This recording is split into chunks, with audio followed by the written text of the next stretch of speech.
Ils ont repris la tête du championnat. Salut les amis, j'espère que vous allez bien. Donc évidemment, nous allons parler du Real Madrid qui vient de reprendre la tête du championnat. Donc pour l'instant, le Real est premier avec 2 points d'avance sur nous en attendant que nous puissions jouer notre match de retour.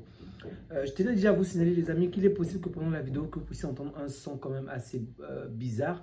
C'est simplement parce qu'il y a des travaux à l'immeuble qui est juste à côté la nuit malheureusement. Donc du coup, ça fait pas mal de bruit. Donc le son pourrait être de moins bonne qualité aujourd'hui. Le Real qui réussit à s'imposer 3-1, qui s'impose normalement. C'est quand même un match qui m'a déçu, je ne vais pas vous mentir, parce que là, je ne parle pas du côté du Real, mais plutôt du côté de Villarreal. J'avais quand même un peu plus d'attente par rapport à Villarreal. Mais lorsque j'ai vu Nicolas Pepe et Mikotadze à l'extérieur, je me suis demandé qu'est-ce qu'ils ont fait. Je me suis dit, quoi, je n'ai pas suivi l'actualité. Ils sont blessés, ils ont des pépins. J'étais tellement occupé de la journée que je me suis dit peut-être qu'ils ont des pépins physiques qui les empêche d'être titulaires. Et dès que la deuxième période commence, je les vois entrer, j'ai vraiment pas compris. Je me suis dit, mince, tu joues contre le deuxième, tu joues contre le Real Madrid et tu te permets de sortir tes 2 principaux joueurs. Ça n'a aucun sens, quoi. Tu as Messi sur le terrain ou quoi?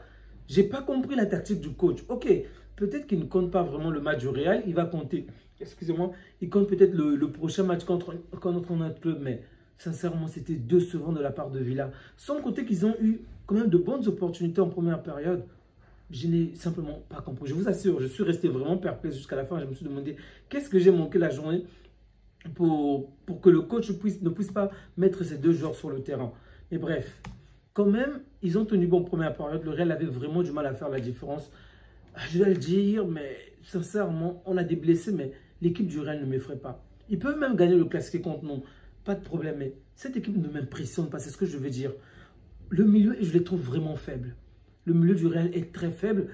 Offensivement, il y a quand même des choses, mais ils sont un peu trop, pas individuels, mais c'est pas collectivement qu'ils arrivent réellement à faire la différence. Même si aujourd'hui, on a quand même vu de très belles séquences. On a vu un Vinicius vraiment qui revient quand même tonitruant, qui devient de plus en plus fort. Mais ce n'est pas collectivement qu'il m'impressionne, c'est plutôt individuellement. Et défensivement, il y a de bonnes choses. Ils arrivent quand même à presser, mais il y a des joueurs que je trouve limités aujourd'hui. Militao, combien de fois il a commis des erreurs aujourd'hui? Carreras n'a pas du tout été à la hauteur. Huijsen que je trouve plutôt impressionnant avec l'Espagne. Et ça aussi, ça se joue, parce que ça se comprend parce qu'en Espagne, il a un très bon milieu de terrain. Mais au Real, pour l'instant, je ne le trouve pas brillant. Les passes qu'il réalise sont brillantes. La manière dont il casse les lignes, je suis stupéfait. Mais dans l'ensemble, ces matchs, je ne le trouve pas ouf en fait. Sincèrement. Mastrotano, je le trouve quand même impressionnant. Mais dans les dernières lignes, comme je l'ai déjà dit la fois dernière, il doit vraiment s'améliorer dans les dernières lignes. Il est bon, il dribble, il fait des bons gestes, tout c'est bien. Mais lorsqu'il a la balle ou lorsqu'il tire, en toute sincérité, je ne m'inquiète même pas que la balle entre. Tu peux crier à la limite, mais au final, ça ne rentrera pas. Bref. C'est un peu ça. Vinicius, je le trouve de plus en plus impressionnant, même si, je vous assure, je n'aime toujours pas son caractère. D'ailleurs, le second carton rouge, je pense que c'est quand même une faveur de l'arbitre parce qu'il n'y avait pas une réelle faute pour donner le second carton jaune. Sincèrement, c'est saoulant. Et Vinicius qui se plaint tout le temps à demander un carton, oh punaise.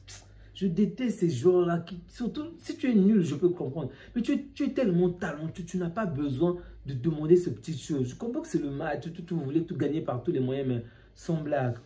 Un peu de fair play. Pour moi, bref. Et je comprends certains Madrilènes qui le critiquent, même qui demandent qu'il parte parce que son caractère n'est pas... C'est pas un gentleman en tant que tel.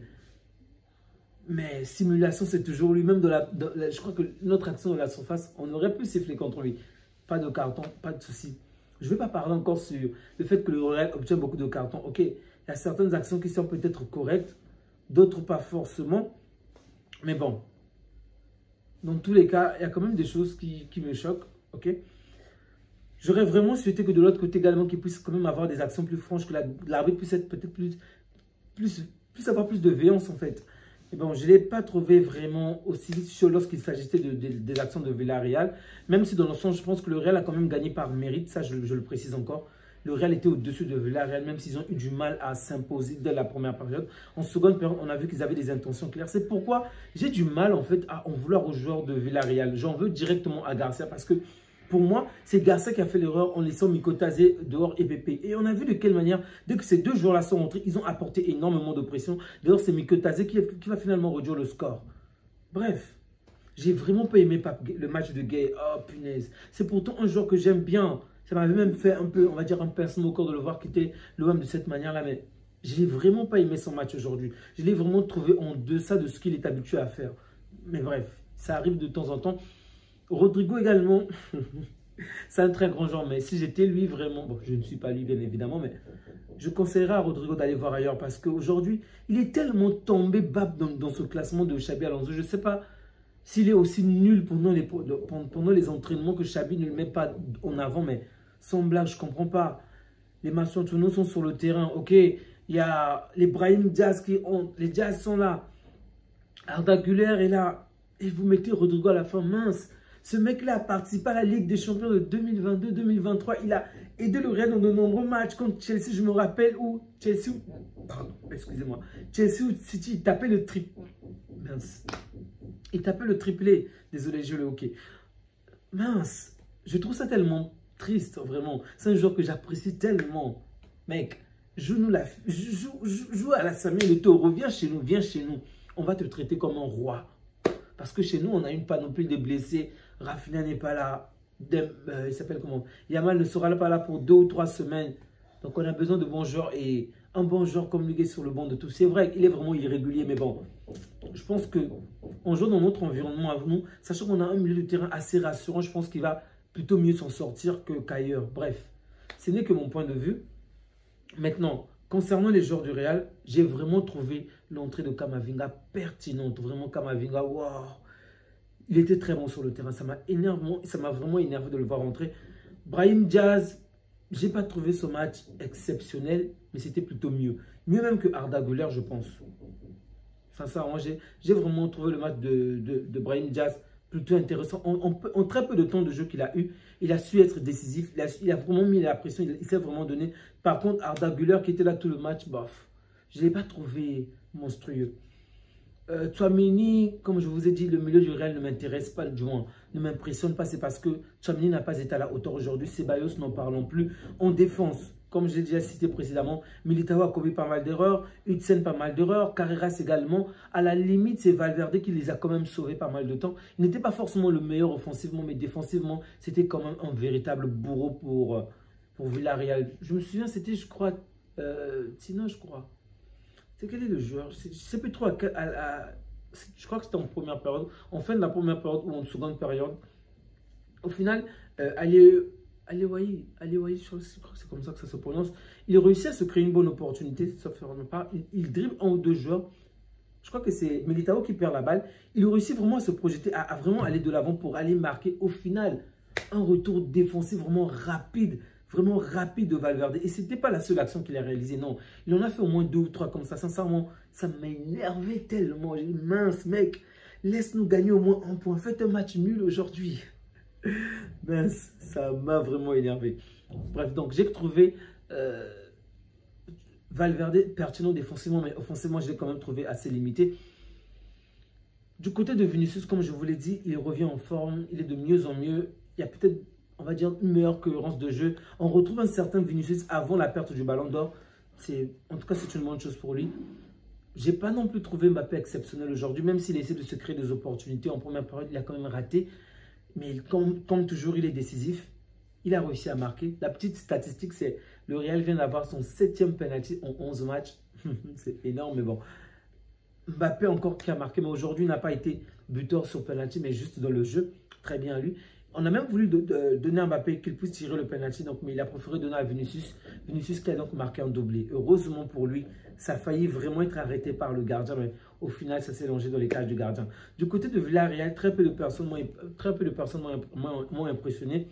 Partey, c'était bien, mais il m'a montré un certain niveau. À cela, je m'attendais encore qu'il fasse plus que cela. Alberto, j'ai quand même trouvé son match correct. Les deux entrants, à savoir Pepe et Mikotadze, c'était plutôt bien.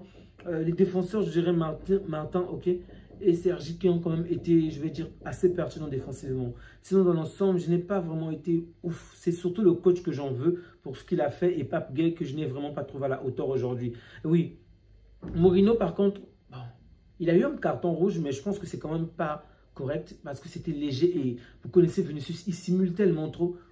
Bref, je pense que l'arbitre aurait dû prendre un peu plus de temps pour consulter peut-être la VAR, mais bon. il ne l'a pas fait au final. On a réduit cette équipe à 10 et c'est vraiment à ce moment-là que le Real a vraiment repris de l'ascendant parce que lorsque le Real, en début du match, en début de la seconde période, le Real avait repris le contrôle. Okay, ils sont venus avec des intentions claires, faire mal à Villarreal dès le départ et donc ils vont réussir à marquer très tôt. Ensuite, ils vont doubler la marque avec le penalty, mais après, facilement, le Villarreal va reprendre le dessus. Ok, Nketaze va marquer. Ils vont avoir pas mal d'occasions. Ils ont mis le Real en danger, mais au final, le carton rouge viendra tout bousiller et dès qu'ils vont obtenir ce carton rouge, évidemment, le Real sera supérieur numériquement, supérieur en termes de qualité, en termes de talent. Donc, ils vont finalement s'imposer. Et Mbappé qui est sorti sur blessure. J'espère pour lui qu'il va rapidement se rétablir. Les amis, on va s'arrêter là parce que le prochain match, ça sera le Grand Barça. Même si je ne vais pas vous mentir, je ne dirais pas que je suis pessimiste, mais je ne m'attends pas à un grand match de notre part parce que on a de plus en plus de joueurs pertinents, de plus en plus de joueurs intéressants qui ne sont pas là. Et ceux qui font une succession de matchs sans être intéressants ne se blessent jamais. Bref, je ne souhaite à personne le mal, mais j'aurais vraiment souhaité que Yamal, que Rafinha soit de retour, que Gavi ou encore Firmino soit de retour, mais ce ne sont que mes rêves. Ce n'est pas maintenant qu'on va voir ces joueurs-là revenir. Donc, prenez bien soin de vous les amis, prenez soin des vôtres et surtout n'oubliez pas de liker, de vous abonner, de laisser un commentaire. Que Dieu vous garde. Ciao.